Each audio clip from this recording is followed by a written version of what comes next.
секунд, сейчас ссылку не дам. Поделиться.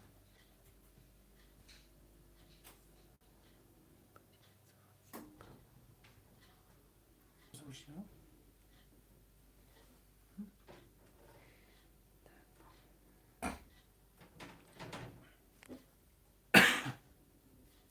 Подожди, погоди.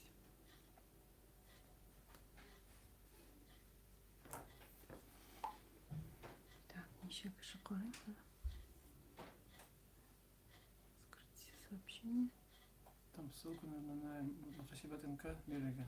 Все, ссылку себе не берем. Так, рейлер. Азами так крем. Так, микрофон включен мı?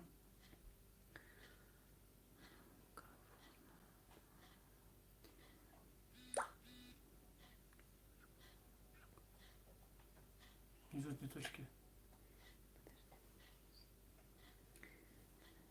Мне нужно YouTube настроить свою. Дайте, пожалуйста, YouTube. Потом удалим. Чего удалишь-то? Нужно же скачивать будет. Микрофон включен.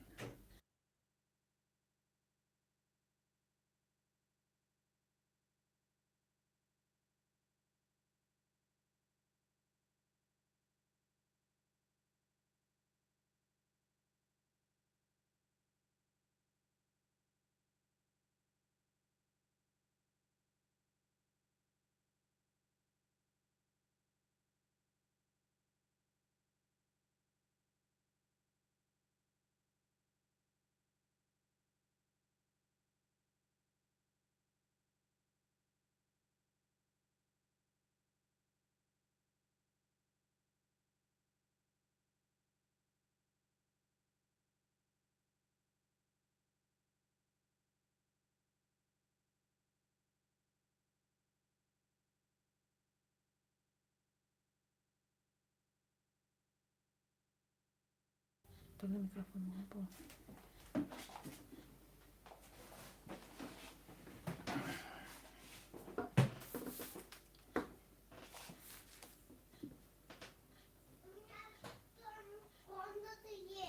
Бисмиллахир-рахманир-рахим. Ну, пока еще люди собираются. Это потом вырежем из эфира. Звук, да, иншаллах, включен. Надеюсь, всем слышно звук.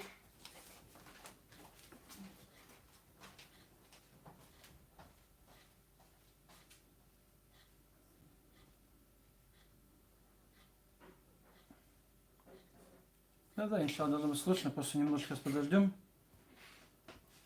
Еще минутку-две,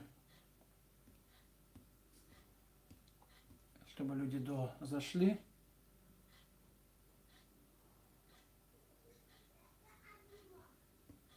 Ва алейкум ассаляму ва баракату. Ну, пока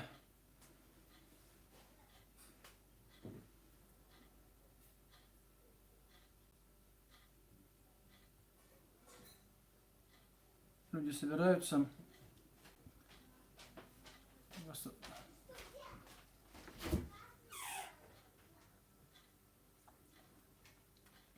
Некоторые задают вопрос. Я вчера на него отвечал. Сегодня повторю ответ. По какой книге Масхаба мы урок даем. Ну, урок, это был такой же комментарий в Ютубе, что если нет книги, значит не по Масхабу Абу Ханифы. На самом деле, все, что я вам рассказываю, это собранное с многих книг, больше 10, больше 20 разных книг по Масхабу, как на арабском языке, это в основном, так и на русском языке, потому что у нас урок такой, теория, немного с практикой вместе совмещенные. То есть некоторые вещи иногда мы не можем найти в некоторых книгах. Ну, наверное, сначала начнем. Время идет. Бисмиллахи рахмани рахим. Альхамдулиллахи раббил аламин. Вассалату вассаляму аля расулихи Мухаммадин ва аля алихи ва сахбихи аджма'ин. Восхваляем Всевышнего Аллаху Субханаху ва Та'аля, который достоин всех наших похвал. К Нему мы обращаемся за помощью и у Него просим прощения совершенные грехи. И к Нему прибегаем от зла наших душ и наших дурных поступков. Я свидетельствую, что нет никого достойного поклонения, кроме Всевышнего Аллаху Субханаху ва Та'аля, который един и нет у него товарищей. И свидетельствую, что Мухаммад, саллаллаху алейхи вассалям, его раб и его посланник. Амма ба'д. Ассаляму алейкум ва рахматуллахи ва баракату. Просим у Всевышнего Аллаха Субханаху ва Та'аля, чтобы Он нас обучил тому, что мы не знаем, чтобы Он сделал так, чтобы мы использовали наши знания на практике, чтобы это были полезными знаниями. Вчера мы с вами говорили про омывание умершего, совершение ему гусля. И сегодня, иншаллах, переходим к следующему действию по отношению к умершим. Это оборачивание покойника умершего в кафан, то есть завернуть его в материал. Тут по-арабски называется кафан, по-русски пишут иногда слово саван в книгах. Татары говорят, то есть кафанник, взяв с арабского языка. И, как мы вчера говорили, что все действия, связанные с умершим, они имеют одинаковое положение. Большинство из них имеет одинаковое положение. Это фарз кифая, коллективный фарз, обязанность, то есть общая обязанность всех мусульман той местности, в которой умер человек. Это кто-то, то есть обязаны все, но выполняют это действие некоторые, потому что физически омыть человека, мы говорили, что там 2-3 человека вполне хватает для этого, там не нужно большее количество людей. Также те самые же люди, которые покойник омывали, они дальше его заворачивают в кафанник. Они же, поэтому количество людей практически, можно сказать, не меняется, только может кого-то позвать на помощь при необходимости. И в исламе не оговаривается конкретно количество людей, которые должны омывать умершего. Это все по необходимости. Как сказал, что обычно 2-3 человека для этого, основных 2-3 человека для этого достаточно. И как дополнение, наверное, сейчас вспомнил, к вчерашнему уроку мы говорили про то, что покойника моем голым, но при этом закрываем ему аурат. Аурат от пупка и до колен. Эта часть, она должна быть закрытая с момента раздевания умершего и до заворачивания его в кафан. То есть ни в какой из моментов мы не должны оголять эти части умершего.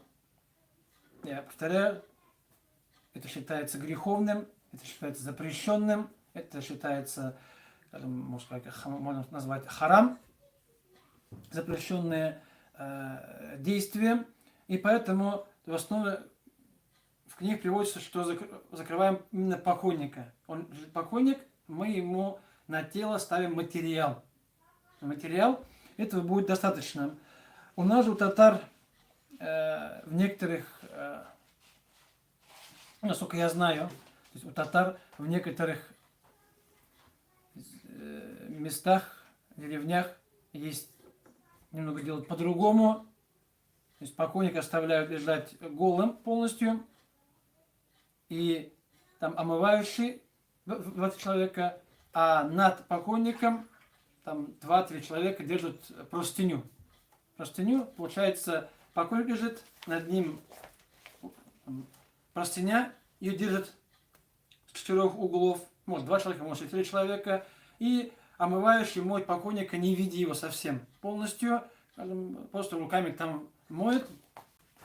Ну, возможно, с одной стороны, область аурата, она мыть удобнее, но с другой стороны, лишние люди, раз, они могут увидеть умершего, там, и не видя мыть умершего, поэтому это не соответствует до конца исламу, поэтому основа, как мы говорили, это класть материал на аурат умершего. И возвращаясь к тому, что это является фарз кифая, обязанность, те, кто мыли, они же обычно и заворачивают его покойника в кефен. Кефен, то есть минимальный кефен, это хотя бы, здесь мужской, женский кефен, разница. То есть минимальный хотя бы один кусок материала, который полностью покрывает тело человека, это является фарз кифая, это один кусок, одна простыня, которым полностью заворачиваем покойником. Это минимальные, там уже есть средние, там 2 или 3, в зависимости от пола мужского, женского, и там максимальные мужской 3, а женский 5 кусков материала. И, альхамдулилля, у нас, вот, по крайней мере, в России, в Казахстане, в Башкортостане, у нас, альхамдулилля, кефенник, то есть материал купить есть возможность, поэтому у нас обычно бывает кефенник максимальный, у нас, скажем, средний или минимальный не бывает, но в мире были разные времена, разные места, где людей могут и не быть достаточно материала или средств. И поэтому, когда мы читаем сиру, посланника Аллаха, когда упоминается битва при Ухуде, то упоминается то, что Мусаб ибн Умайр, радиаллаху анху, который был убит в этой битве, у него ничего не было совсем, абсолютно. Все его богатство, это была его одежда, которая была на нем. У него дома, там в шкафу, в гардеробе не было другой одежды. Это было нормальным. В тот момент у сподвижников часто был только одна одежда. И все. Эта одежда была часто то, чем они оборачивали тело полностью целиком. Даже не как наша одежда с вами. Поэтому это было нормой для них. И вот Мусаб ибн Умайр, который в Мекке был из очень богатой семьи, но приняв ислам, когда он принял ислам, его семья от него отказалась, и он стал одним из бедных мусульман. И когда он умер, погиб в битве при Ухуде, то, чтобы его завернуть, был только один кусок материала. Один кусок материала, и который был короткий. Не хватал на все тело полностью. На все тело полностью. И когда ему закрывали голову, то оставалась открытыми часть ноги.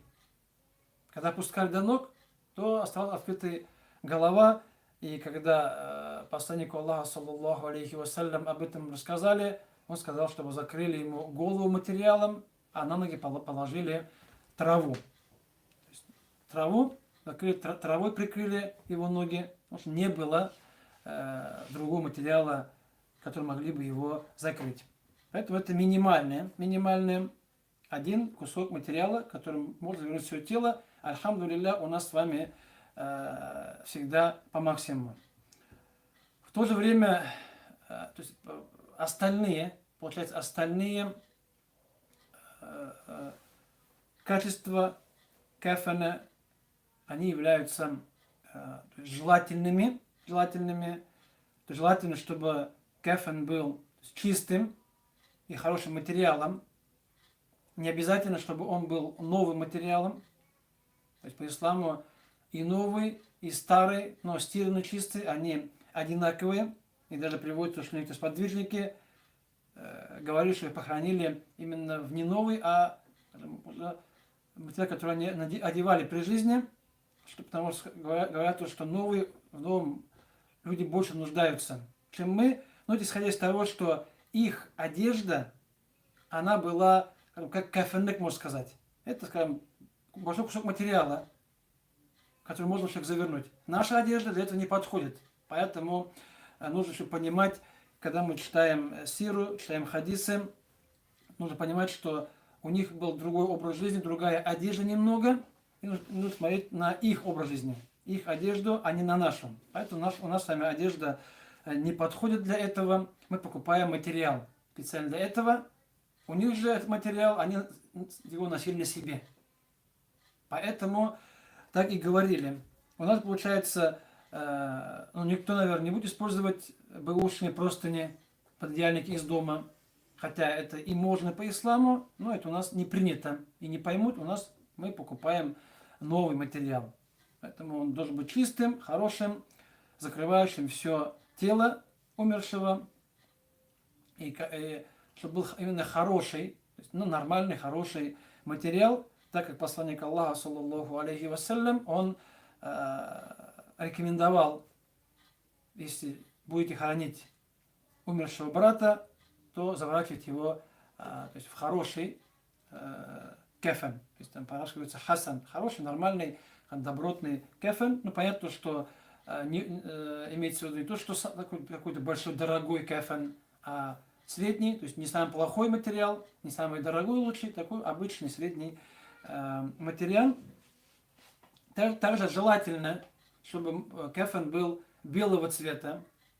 То есть в основе кефен может быть любого цвета, но только, конечно, наверное, для мужчин не должен быть каким-то пестрым и ярким, так как материал, который заворачивает умершего, он должен быть похож на те материалы, которые он одевал при жизни. Поэтому мужчинам запрещено заворачивать в шелковый кефен, а женщин можно, но это, наверное, будет все-таки исрафом, да, заворачивать женщин именно в шелк. И мужчинам запрещено, если будет такой цветной, да, материал, женщинам можно, но у нас с вами, наверное, никогда никого не хоронят любой другой материал, кроме белого материала, поэтому вы говорите, что это дозволено по исламу, не запрещено, но на практике мы делаем именно белый, потому что белый является наилучшим материалом, так как посланник Аллаха упомянул это, сказал, что надевайте белые одежды, то есть при жизни, потому что это являются лучшими одеждами, и заворачивайте в них ваших покойников.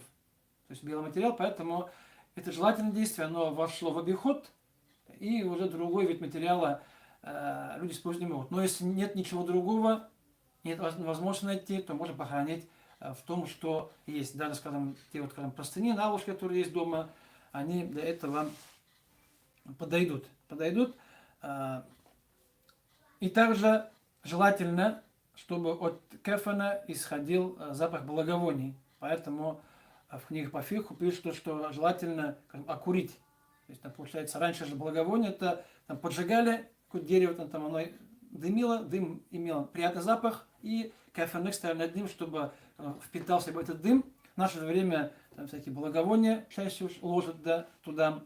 Ну, в принципе, можно купить там это вот ароматные свечи, там, подобные вещи, там, которыми можно курить, чтобы и кеферник имел приятный запах.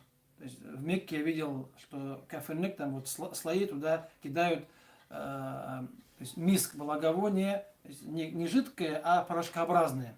То есть там черный, белый, куда-то просто покидали его, и потом от кеферника будет исходить приятный запах. Это является также желательным. является желательным. Кефен, саван мужчины и женщины, он немного отличается. Ну, если отличается в том, что мужской кефен – это в основе три, как говорится, три одежды по-арабски. У нас мы говорим, что три куска материала, три куска материи. И это мужской три, а женский 3 плюс 2. То есть 3, которые у мужчин, они общие, мужской, женский.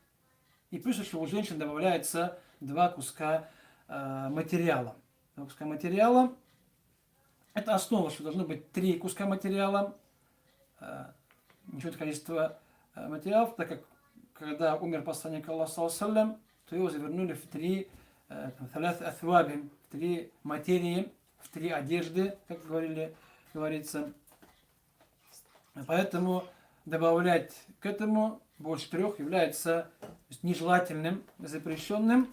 Это возвращаясь к тому, что у нас у татар часто в кефен, кроме 3, добавляют другие куски материала. То есть мужчин добавляют иногда там как трусы или добавляют чалму на голову. В этом случае будет уже 5, а не 3 больше положенного. По поводу чалмы, то есть на голову, нужно понимать то, что здесь сравнивается одежда живого и то самое же, в то самое же мы заворачиваем мертвого, потому что человек при жизни одевал головной убор, чалму, то получается по смерти вроде как будто бы нужно, но по поводу вопроса есть разногласия между учеными ханафитского масхаба. И да, есть некоторые, которые это считают желательным, но все-таки большая масса людей, большая масса ученых масхаба считают то, что чалма является то есть макрух нежелательным куском материала.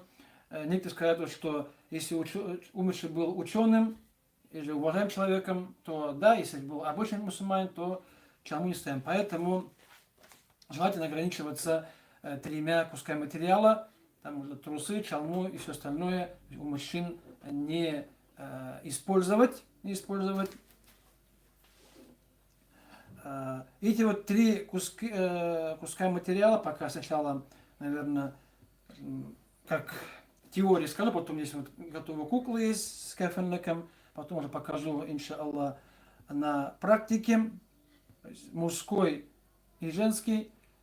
Ну, можно, конечно, напоминать по именам названия этих кусков материала. Они обычно приходят с арабского языка. Если начнем с внешнего куска материала, который мы видим, то есть самый внешний, последний, можно сказать, 3, да, кусок материала, его называют или же лифафа, или же рида. Ну, это арабские названия слов, то есть лифафа от слова, то есть оборачивать, заворачивать полностью. То есть рида это, скажем, как накидки, верхняя одежда. Ну, здесь некоторые названия, они как раз берутся, заимствуются из названий одежды арабов того времени, одежды живых людей. Называют, одежду живых людей называют кафенник. Кафенник, здесь вот, лифафа, вот, конечно, не одежда, но в то, во что оборачивают полностью целиком. Или рида. Рида это верхняя одежда, накидка на человеке, какой-то плащ, да, подобная вещь. Этот внешний кусок материала, который, это последний кусок, который мы видим, после заворачивания кефенник, обычно то, что мы видим, то есть его длина и ширина зависит от человека. То есть оно обычно в книгах по фикху, там не дается размеры кефенника, ширина же кефенника для обычного человека это 1,5 метра, 1,60 м. Сейчас у нас материалы есть готовые, продаются же широкие. Это раньше были материалы узкие, их сшивали Сейчас у нас продается широкий материал, поэтому в среднем для то есть, такого, то есть не худого себе человека 1,5 метра кафенек, его ширина, и длина это длина человека, плюс еще с каждой стороны нужно добавить там, 20 сантиметров, чтобы можно было потом кафенек перевязать. Поэтому берем, если человек 1,80 м, то получается там уже обычно там, 2,5, можно сказать, да, 2,5 это будет запасом по 20-30 сантиметров, если добавить, чтобы можно было завязать над головой и где ноги завязать спокойно можно было. Поэтому, можно сказать, 2,5 это будет достаточно. Может быть поменьше. Если человек там 1,50 м, то уже мы эту длину уменьшаем, чтобы не использовать лишний кафенек. Если ширина 1,50 м, если человек будет там килограмм 150, то добавим еще полметра, чтобы хватило его завернуть. Это все конкретно у нас не продается уже готовый кафенек. Это вот я в Мекке видел кафенек, у них есть 3 готовых размера. Ну, у всех, по-моему, длина одинаковая, 2,5 продается метра, а ширина 3 размера, 1,5, 2, 2,5 метра. Первый размер 1,5, второй 2, третий 2,5 метра ширины, а длина у всех 2,50. Поэтому то есть есть размеры, потому что ребенок будет поменьше материал, для взрослых будет побольше материал. Тот, кто режет кафенек, он там уже быстро ориентируется, и кто этим занимается, он знает эти размеры, для него это все просто. Тем, кто этим не занимался, нам кажется немного сложновато, но здесь считать это возможно. Это первый лифаф ририда. Второй средний кусок материала, его обычно называют изар. Изар это тоже арабская одежда, арабская, не только арабская, которая в основе закрывала от пупка и до, то есть, нижнюю часть тела, называют изар, наподобие того, что одевают паломники в храме, мужчины. Вот нижняя часть одеяния паломника называется изар, а верх называется как раз вот рида. Вот название одежды живых людей. Изар, он в книгах приводится 2 варианта его длины. Ширина одинаковая с лифафой, а его длина приводится 2 варианта. Первый, что он идентичен, полностью совпадает с лифафой, с первым, получается 2 куска материала, они одинакового размера можем сделать. А второй вариант, это он немного будет покороче. Покороче от макушки головы и до стоп, до пяток, чтобы закрывать тело человека полностью. Ну, уже, потому что в первом случае, получается, там будет длиннее, а в втором случае будет только высота, то есть длина человека полностью. Ну и часто, вот у нас на практике, ну у нас, по крайней мере, что я видел, изар,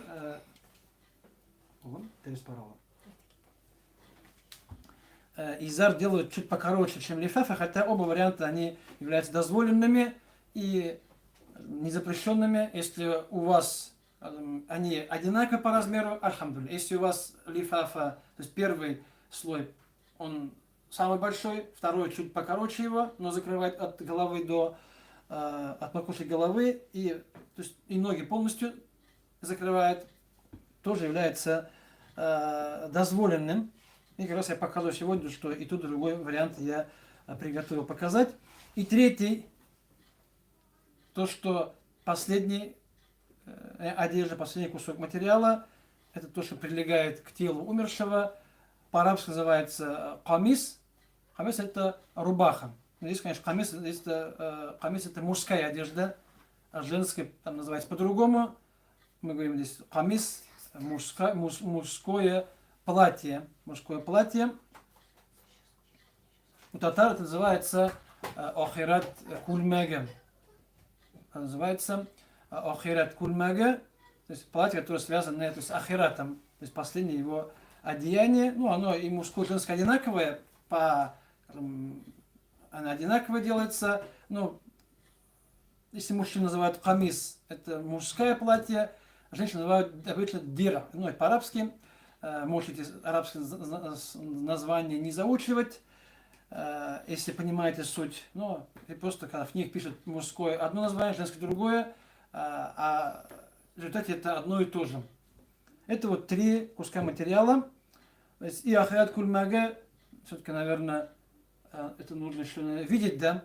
Его нужно видеть, чтобы понимать. Так, сейчас я здесь вот приготовил кафенек, но я сейчас его немного разберу, чтобы сразу можно было понять. Надеюсь, не видно, я просто сам себя не вижу. Так, секундочку, у нас что там получается. Я подниму, да? Я подниму, получается, вот материал. Материал, это вот материал, его длина, это вот от плеч, от шеи и, скажем, до, скажем, стоп полностью, чтобы закрывала стопу. Скажем, вот материал, это одна сторона его. Получается, 2 стороны, это вот 2 длины человека. Посередине мы делаем разрез Т-образный, чтобы потом в него можно было засунуть голову человека. Это называется камис или ахират кульмага. Он одинаковый, ну, и мужчин, и женщин. Как я сказал, то, что вот его длина это 2 длины человека от шеи и до конца ног. Да. И здесь получается, ну, буква Т, да, то есть Т-образный вырез есть в середине. Ну, там можно как удобно, но просто так удобнее, чтобы можно было засунуть голову человека в него. Потом, сначала я покажу наглядно тем, кто не участвовал в заворачивании умершего. Это вот мы сказали про мужской кефен. Мужской кефен. 3. Женский, вот те самые же 3 куска материала, лифафа, изар и пусть скажем камис, неважно, они самые же, но добавляется еще 2 куска материала. Первый называется по-арабски химар, платок, так как женщина-мусульманка, она закрывает голову, то есть закрывает именно, имеется в виду, волосы. Сейчас, когда мы говорим закрывает голову, мы понимаем, что закрывает волосы, а лицо остается открытым. Поэтому химар это по-арабски означает платок. Платок это кусок материала, которым женщина закрывает голову, чаще всего волосы на голове, ну иногда еще и лицо. Лицо в некоторых ситуациях. И это 4-й кусок материала для женщин. И 5 называется херка, ну просто кусок материала.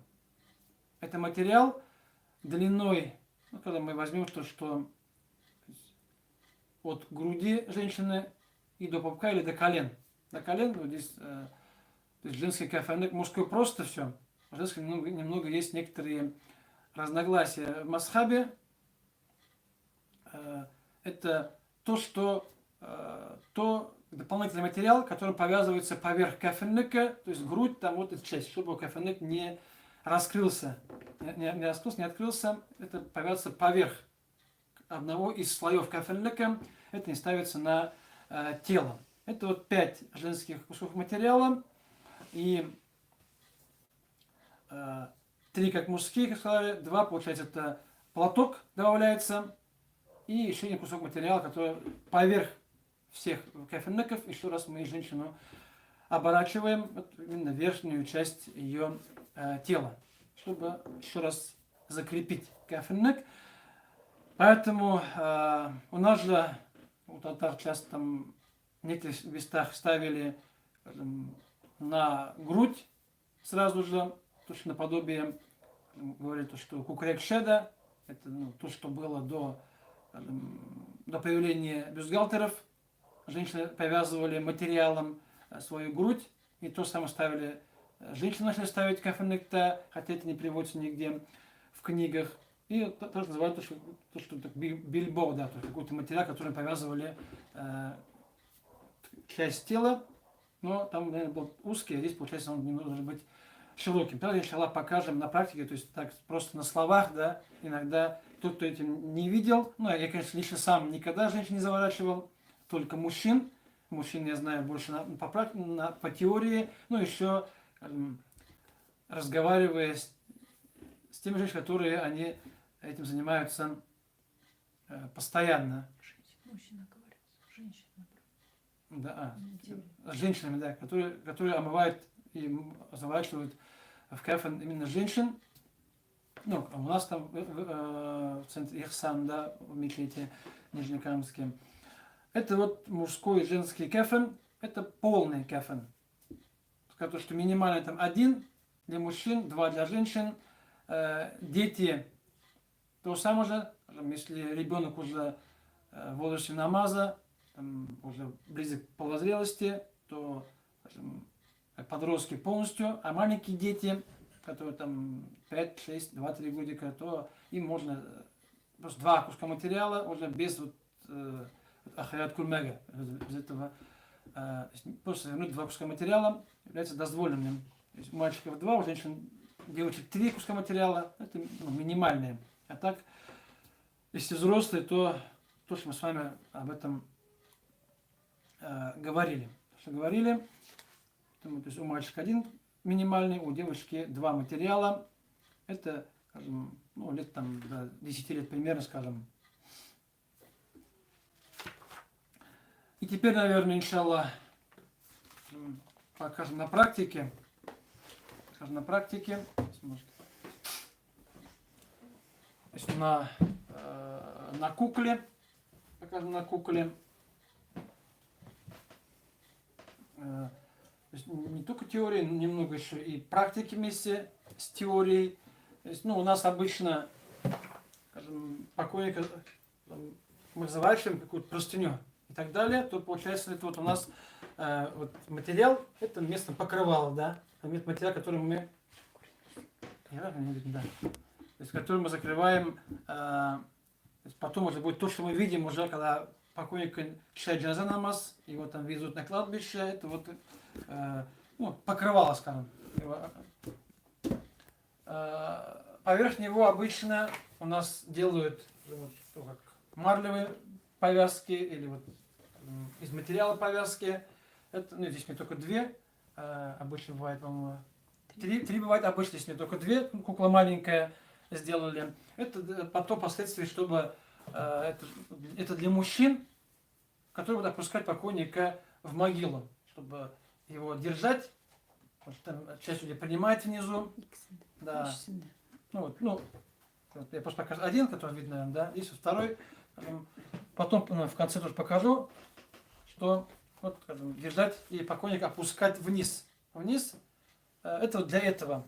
Эти материалы, они в книгах по фикху не приводятся. Это уже наша с вами действительность, наша с вами жизнь. Это облегчение нам самим, тем облегчение для мужчин при опускании покойника в могилу. То есть затем мы...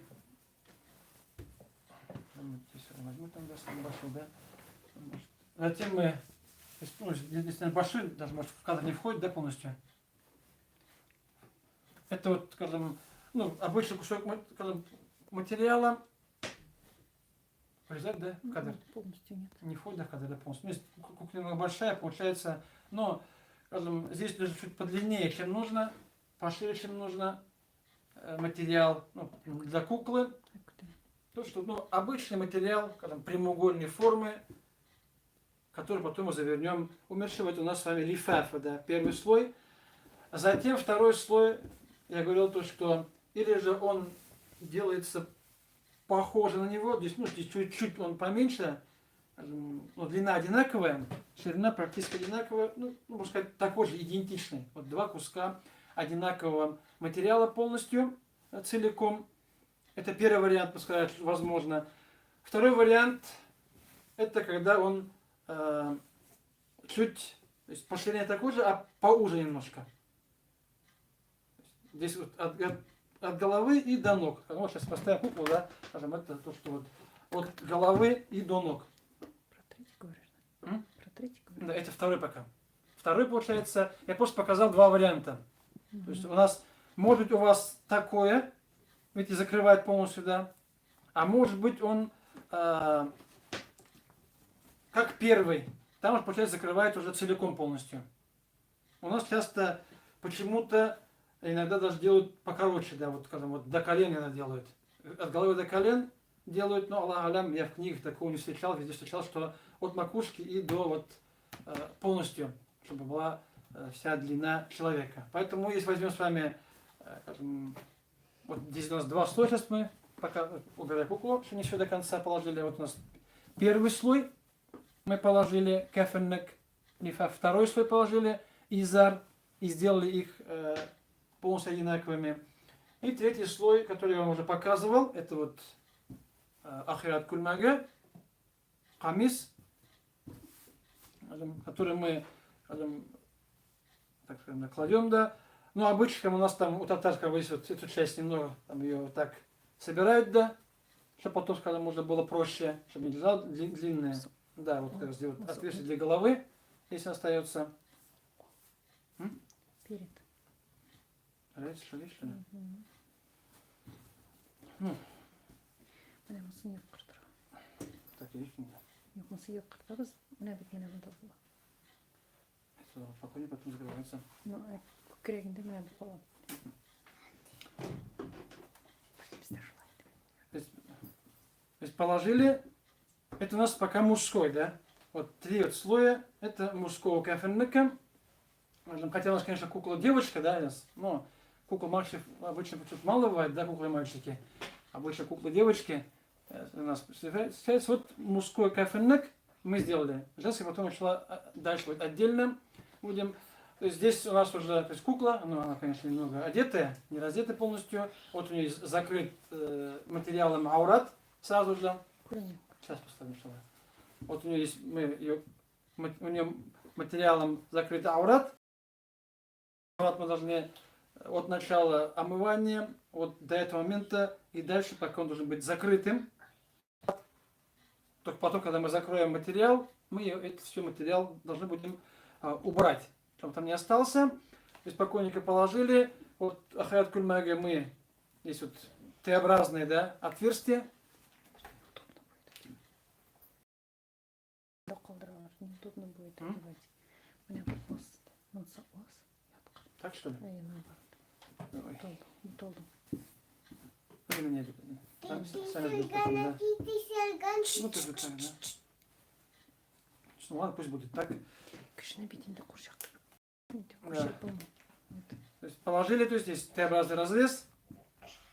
То есть, и просто вдеваем голову и все это вот материалом закрываем умершего. Вот получается вот такой материал, это то есть, такого, скажем, платье, который просто вот два куска материала с Т-образным разрезом посередине. То есть там ничего больше не надо ни шить, ни пришивать, ничего там не нужно добавлять или убавлять.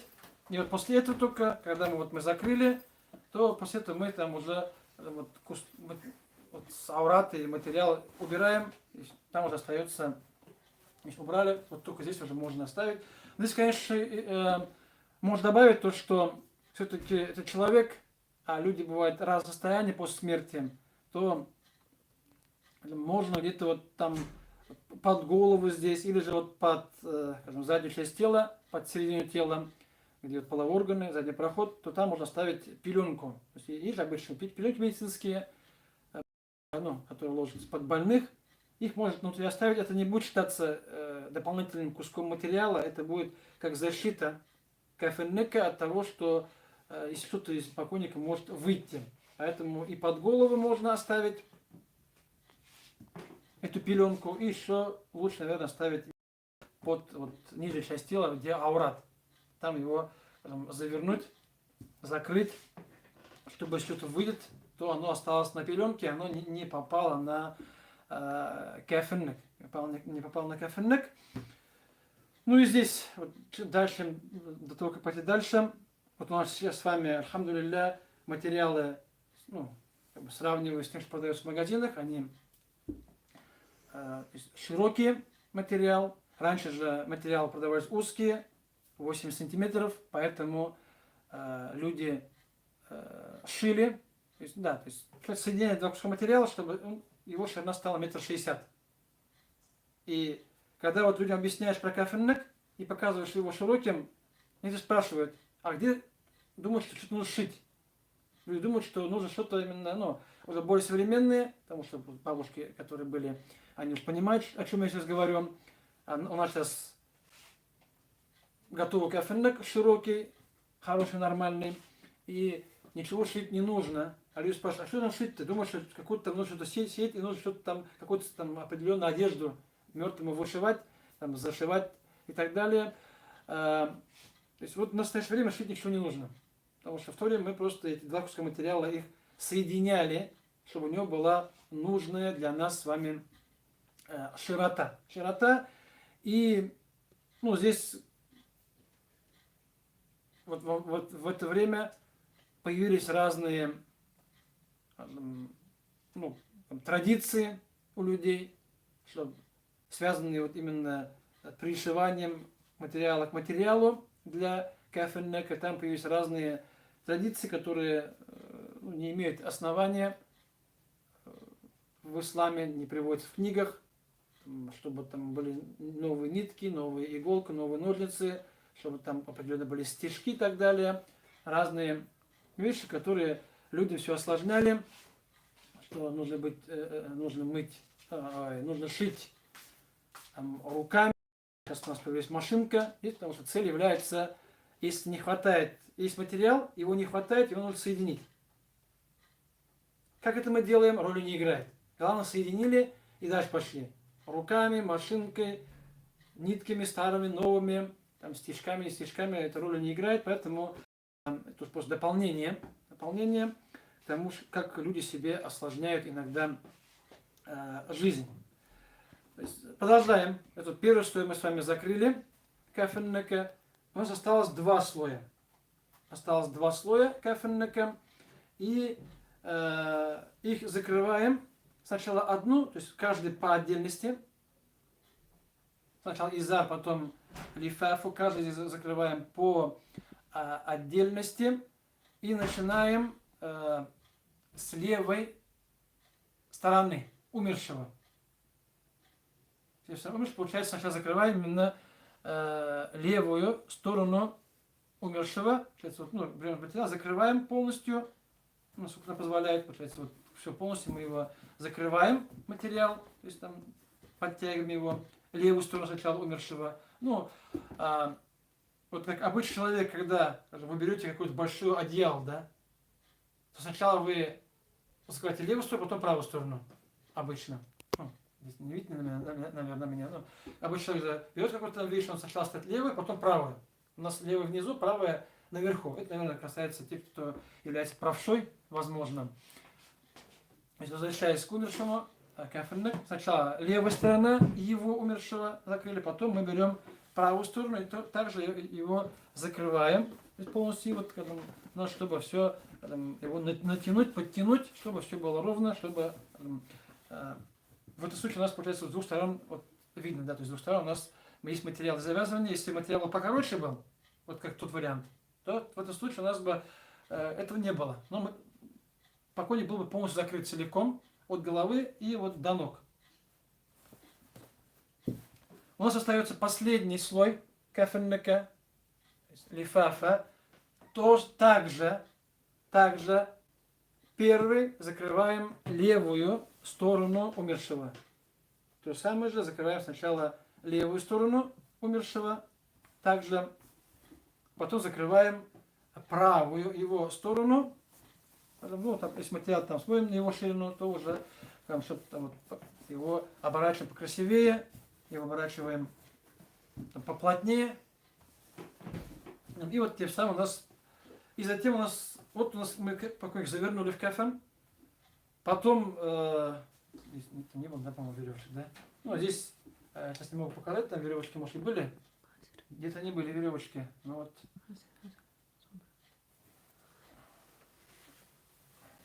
Нет, там. Это не трогай. Нужно. Вот там у тебя сзади материал есть. они были, их где-то... Здесь ну, со стороны головы, со стороны ног нужно, даже не нужно, а при необходимости их завязать. Вот тут нашелся, да? Это у нас третий был, да? Вот он. Лучше позже никогда нашли третий кусок материала, который опускается в могилу. Их 3 обычно бывает. Не надо, на кистьме, наверное, не видишь?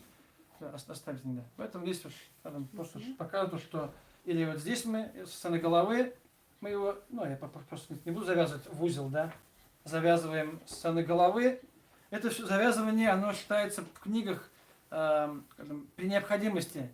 Если есть опасность того, что он развернется, то мы завязываем. Это не фарс, это не обязательно, хотя у нас это стало обязательным, но смотря на книги Масхаба, это является вещью, которая совершается при необходимости. Поэтому если мы завернули, если все плотно, ничего не открывается, то можно не завязывать. У нас же завязывают. У нас принято покойника завязывать.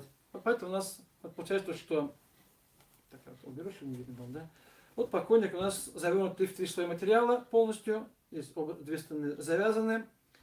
С головы, со стороны ног. И потом уже вот эти вот материалы, они, которые потом пригодятся, когда будем опускать покойника в могилу, их сюда ставят ему на тело, вот туловище, ноги. Может, как показал, то что потом впоследствии, когда будут опускать в могилу, это вот будет вот так, да?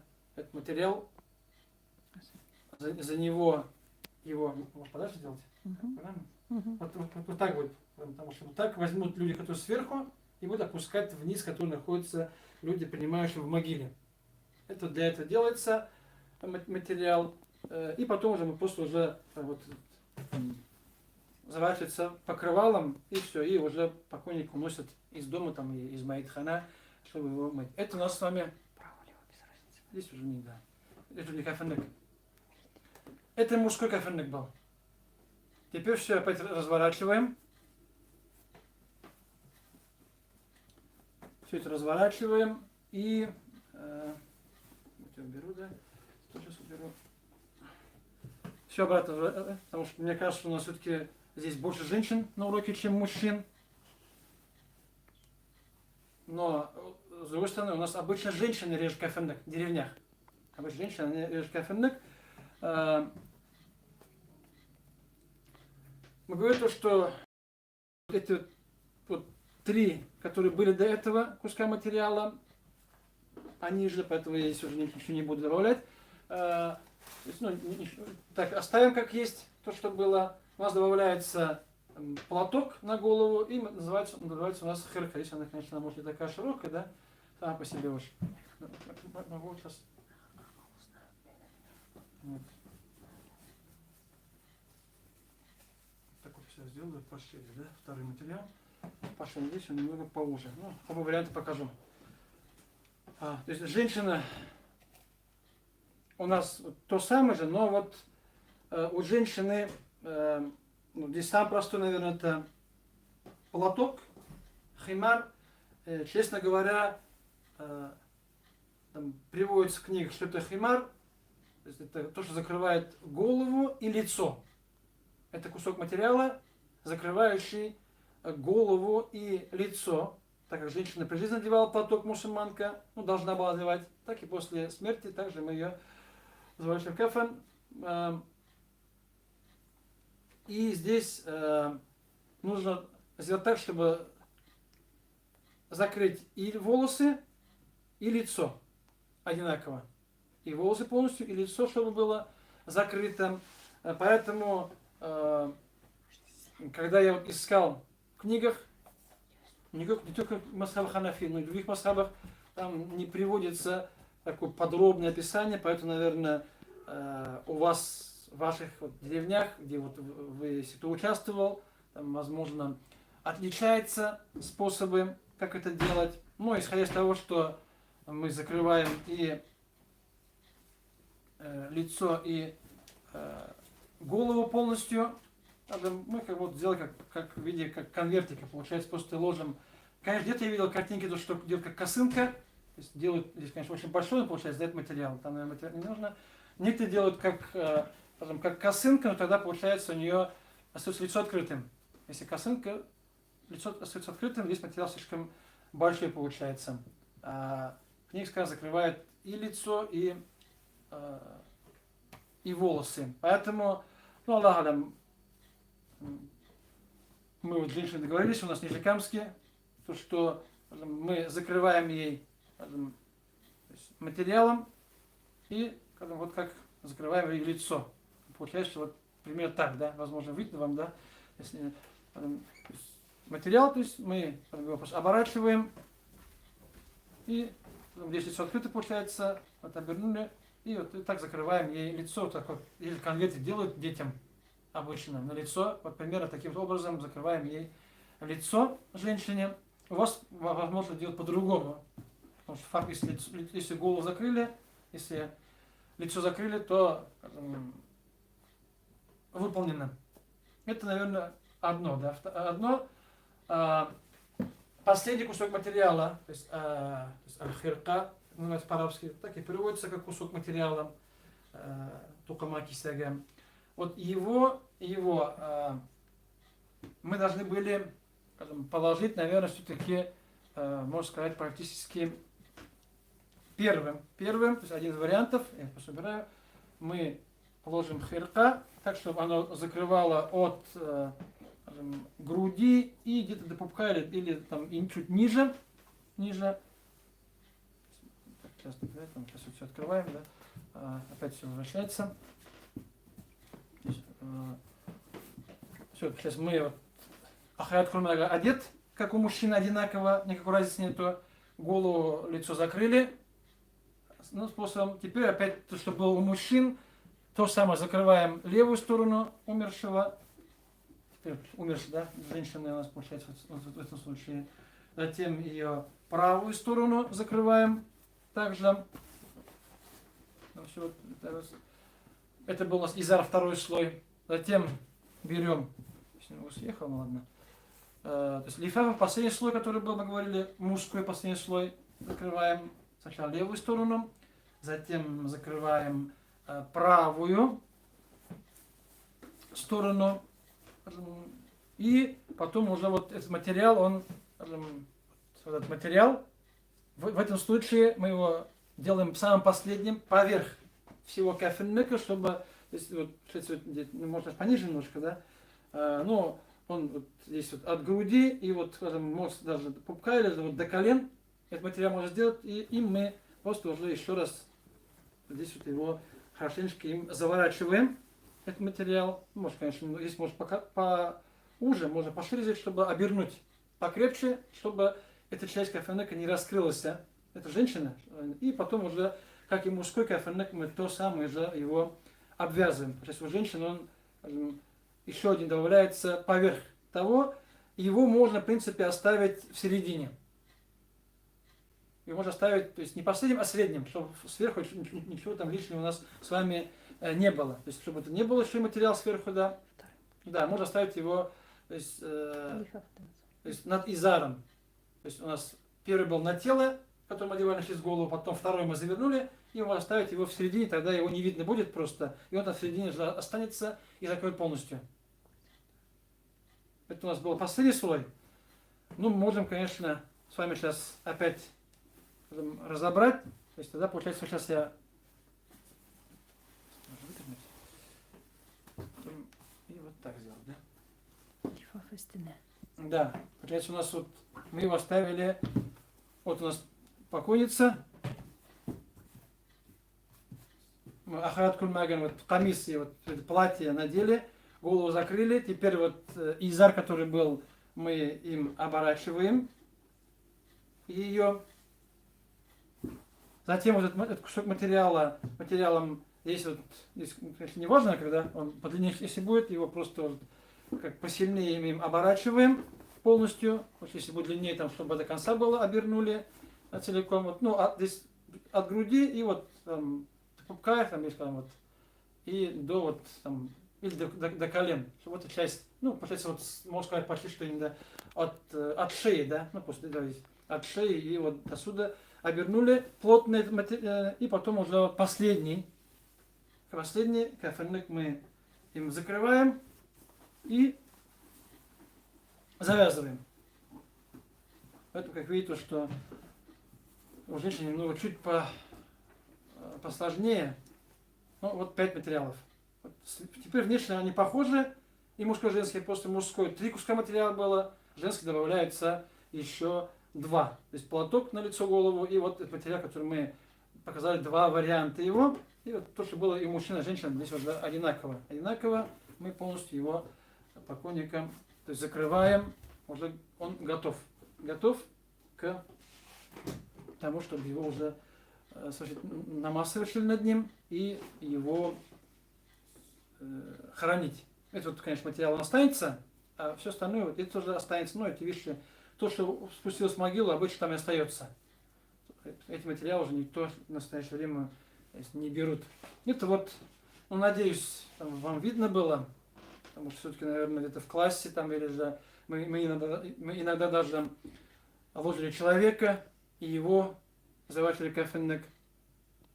По-моему, все-таки где-то еще есть урок, вот ну, сайт Мухтасибат НК, там есть мой урок. По-моему, прошлый год был урок, где вот там как раз мы добровольца завешивали кафельник, там в классе, где были желающие, там уже видео побольше, там человек, видео подальше снимается.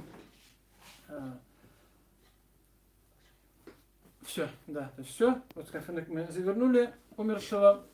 Получается у нас, наверное, все-таки практически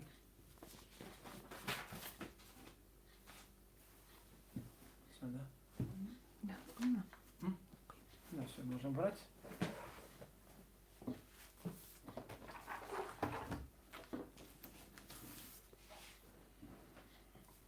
И здесь то, что касается кафельника, пониже,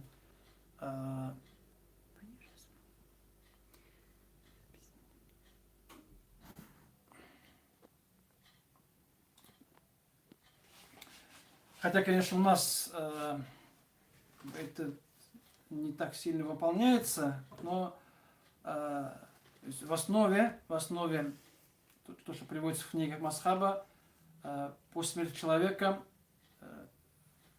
расходы на его похороны, на кафельник берутся из его же денег.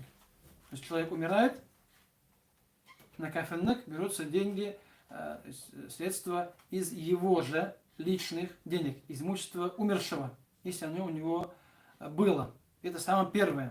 То есть после смерти человека первые расходы – это расходы на него самого лично, а все остальное потом. Потому что у нас первое, после смерти человека, мы расходуем деньги на похороны из его же денег. У нас обычно люди берут свои, там тут помогают. Понятно, если тут помогают, альхамдулилля. Но если никто не помогает, то берем деньги, его же деньги, на его же похороны мы используем. Затем, после этого, второе, что мы должны сделать, это раздать долги. Про долги мы с вами уже говорили, что очень важно после смерти человека сразу же начать искать, ну, если есть записи у человека, блокноты там и так далее, возможно, завещание человек составил, кому он что должен, это все узнать и с тем людьми договориться, что мы вам вернем, отдадим или же деньги отдать. Поэтому второе, это раздать долги при их наличии.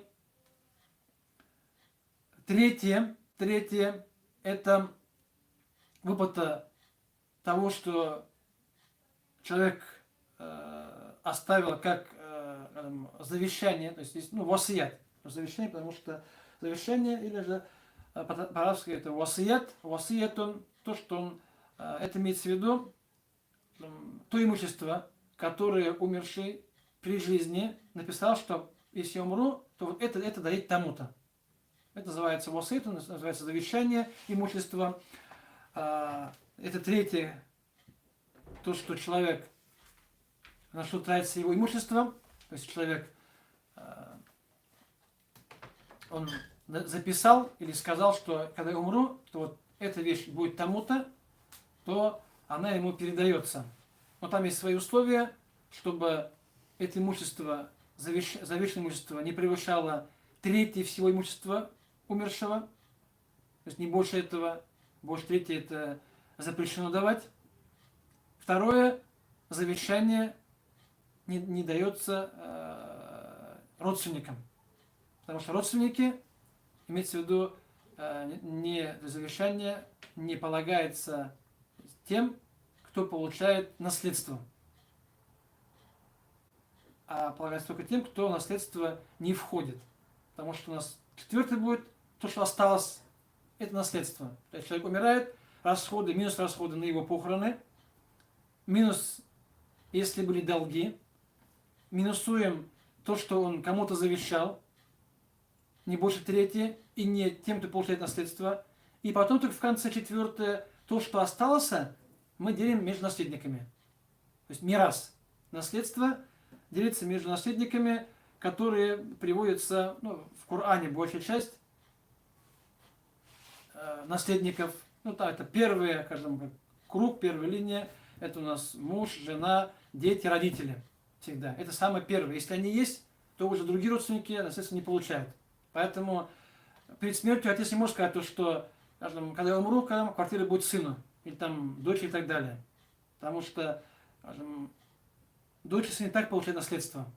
Свою долю согласно Корану. Аллах Субхану Тааля в Коране назначил доли, кому сколько полагается. Здесь наследство никто из людей не может менять, как захочет. Аллах Субхану Тааля поставил определенное количество, определенную долю каждого наследника. Поэтому человек перед смертью не может наследство свое поделить. И вот так поделят. То есть у мусульман и так поделим твое наследство, если ты умрешь, скажем, и ты там уже не можешь влиять на него никак, абсолютно. Но у нас, скажем, деление наследства по исламу, оно не так сильно практикуется, к сожалению, в настоящее время, потому что у нас делят по-своему, какие традиции, у нас там законы РФ часто по ним делят всем поровну, хотя по исламу там не всем поровну дается, у каждого своя доля есть. Но если человек хочет, чтобы после его смерти его наследство было поделено, как желает Аллах Субхану Тааля, то он может перед смертью узнать свое имущество, узнать наследников и узнать, сколько кому полагается из его имущества, и уже написать завещание в соответствии с этим. И если потом пойти к нотариусу и все это заверить. И если нет каких-то препятствий по закону Российской Федерации, то заверенное нотариусом завещание, оно будет выполнено, как он завещал. Но там есть некоторые категории людей, которые все равно им полагается завещание по закону. Там, дети, там, инвалиды и так далее, там, в любом случае им выделяется, хочешь или не хочешь. Поэтому это вот расходы. Если у человека есть имущество. Нет имущества, значит, получается его родственники. И там уже получается государство, если нет никого, то уже приходит на государство. У нас, альхамдулилля, в принципе, государство у нас дает определенную сумму денег, скажем, после смерти человека похороны переводится. Там уже, альхамдулилля, и люди помогают. И сами люди там, и родственники, и друзья, все они, альхамдулилля, помогают в этом вопросе.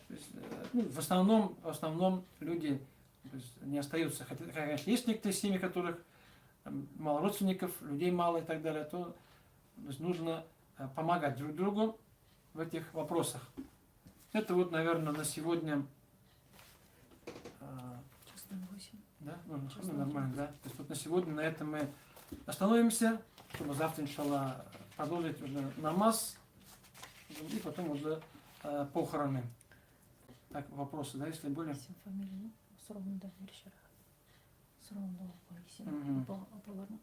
Так, ваши вопросы.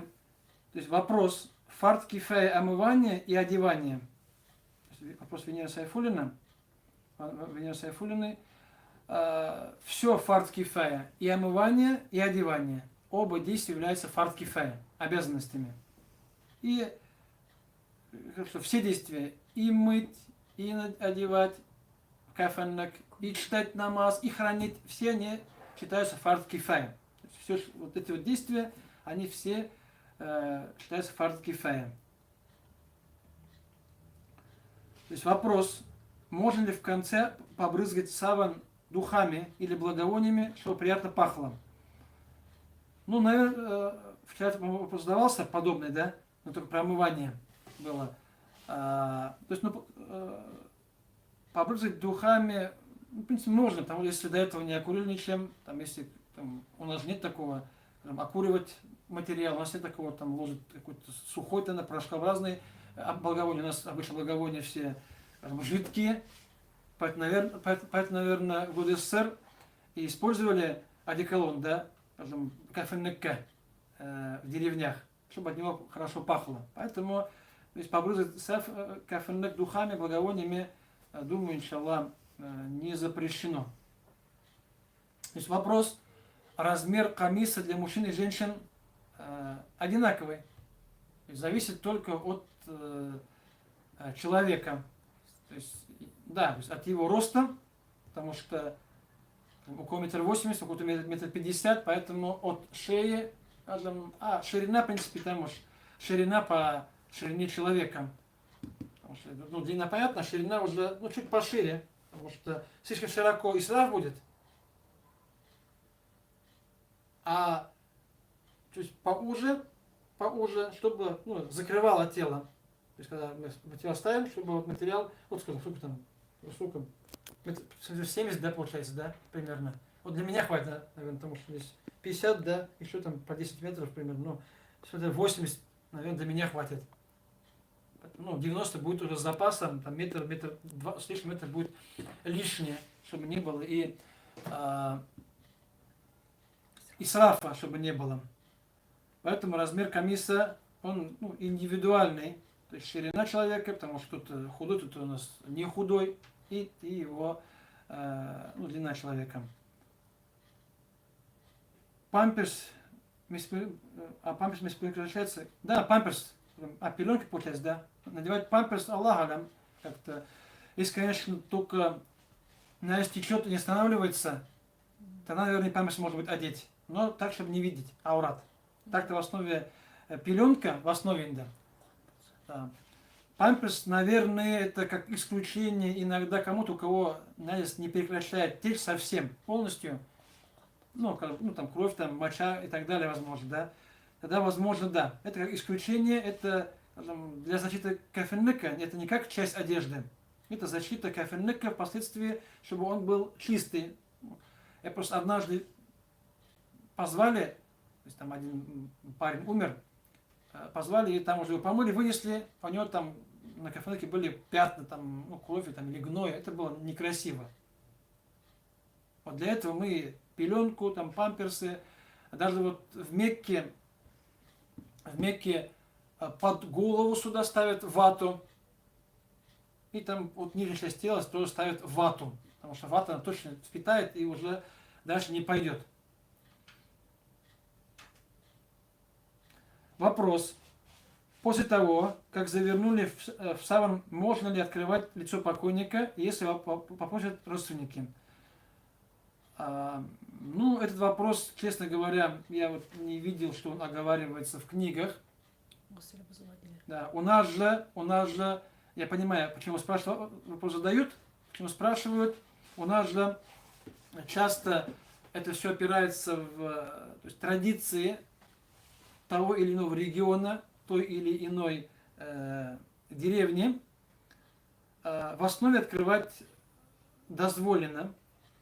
И из того, что мы открыли, или прикоснулись к покойнику, или упала ваша слеза ему на лицо, то его гусл не нарушается. У нас также, если открыл, то нужно заново мыть. Если будешь плакать, попадет слеза на его лицо, то все, его гусл нарушается. Это слова, они, насколько я знаю, не имеют основания. Открывать можно, но нужно понимать, что в вашей деревне, возможно, смоют только до омывания. Покойник разрешают и не разрешают после. Это уже традиция. Поэтому идти против традиции и там, вызывать споры, не нужно, там, это будет некрасиво. Поэтому Так, в основе открывать покойникам можно, не запрещено, но вы у себя в местности смотрите на то, чтобы не было фитнес, чтобы не было разногласий, чтобы не было каких-то споров. И, к примеру, вот в одной деревне у нас есть, когда человека помоют, вымоют, омоют его, завернут в кафельник, открывают лицо, и начинают приходить люди. Почти вся деревня. Те, кто его знали, не знали, видели, не видели, все приходят, это затягивается надолго. Но еще нужно понимать то, что смотреть на кого еще. Потому что если покойник мужчина, в принципе, смотреть можно. Если покойница женщина, то могут только женщины или же родственники. А чужие мужчины, им там делать нечего. Хотя у нас, конечно, все заходят, да, подряд. Но опять-таки это из-за того, что было в СССР, когда все у нас общее, и мужское, и женское, без разделения. Вот вопрос, да, спасибо, про волосы. Я его забыл сказать. Вопрос. Салам алейкум. Алейкум ассалам. Если у женщины длинные волосы, куда и как их прятать? Да, этот вопрос забыл просто. Перед уроком я его как раз смотрел специально, во время урока я забыл. Если у женщины длинные волосы, а раньше у всех женщин были длинные волосы, это сейчас только у нас есть женщины с короткими волосами, то волосы женщин нужно заплести в 2 косы. Женщины, если волосы длинные, заплетаем 2 косы, и волосы кладем на ее груди поверх камиса. Ты пишешь между грудей. Там, получается вот сверху, то есть 2 косы мы, и волосы кладем, получается, вот сверху, здесь, поверх камиса. Поверх камиса оставляем, то есть масхаб Ханиф так, 2 косы поверх камиса. Вопрос, можно ли при жизни купить все эти принадлежности самому себе? Если вы имеете в виду Ильдар кафенник, то да, можно. То есть человек может при жизни приготовить все, что будет пригодиться ему же, для него же, после смерти. Это купить кафенник и все там к нему прилагающие вещи, это является дозволенным.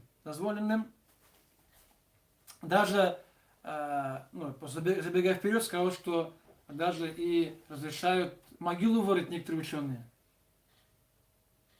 Хотя, конечно, это, есть такое мнение, даже это можно сделать, хотя, конечно, никто так не делает, но поэтому приготовить можно. Но вот у нас просто сейчас вот люди готовили кафельники, у нас вот в Нижнекамске центр Ихсан, да, и там кафельник уже входит в стоимость, и он новый. Когда приносят старый с сундука пожелтевший кафельник, его не принимают, потому что он или узкий, или уже старый. Поэтому их берут только на тряпке. Да, рвется, старый уже. Поэтому, и знаешь, бабушка не обновляет, да? Некоторые бабушки обновляют кафельник иногда, потому что тут уже желтеет, стареет, теряет свое качество. Можно, но просто, если ты знаешь, что умираешь, да, если тебе не знаешь, когда ты не знаешь, когда он умрет. В принципе, дозволено. Так, где, по-моему, прошлый был где-то.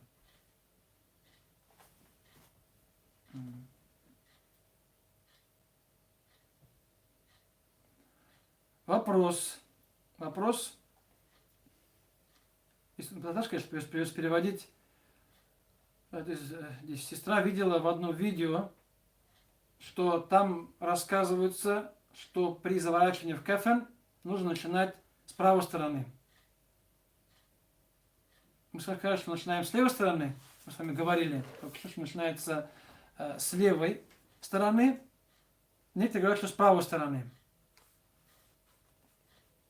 И насколько я знаю, я вот сколько вот специально смотрел книг Масхаба, вот даже одна книга лежит перед глазами, на арабском языке, естественно, везде говорит то, что затем говорит, изар мин ясар. Затем, говорит, мы заворачиваем изар слева, потом изар, говорит, справа. потом лифафа, говорит, слева, потом, говорит, справа. То есть оба одинаково, как мы с вами делали. То есть Аллах алям, где-то взяли, но Масхаб Абу Ханифе книг я знаю, что оба материала начинаем заворачивать с левой стороны, а не справа. То есть правая должна быть сверху, левая снизу, правая должна быть сверху.